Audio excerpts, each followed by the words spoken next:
how your day ends is really how your next day is going to start. So if you start on the day, even if you do everything perfectly well, you work your hardest, you've done and accomplished great things, but at the end of the day, you're like, I don't have much time. You think it would be better for me to sleep instead of doing this one minor task that's going to take 5 minutes. This one minor task that's going to take 2 minutes for me to do. I might not do this one, so I can sleep instead. And then what happens next day? Your whole fucking day is ruined. Absolutely fucking ruined. You cannot get shit done the next day.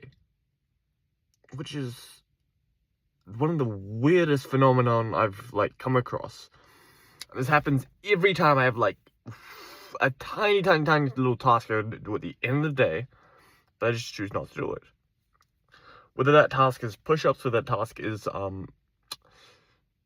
doing studying, whether that task is anything, just that little break, which kind of enforces the idea that you're meant to suffer, you're meant to have pain and trials, which is actually a pretty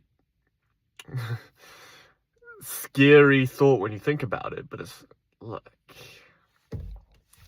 I guess it kind of makes sense.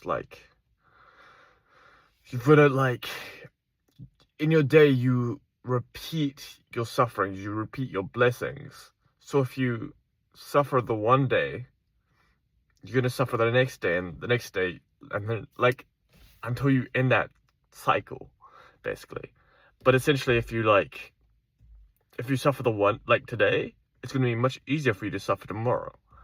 But if you choose to not work, then you're gonna kind of choose not to work tomorrow, which then it's 10x worse.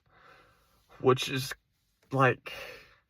can humans only really thrive off momentum, or is that just really me?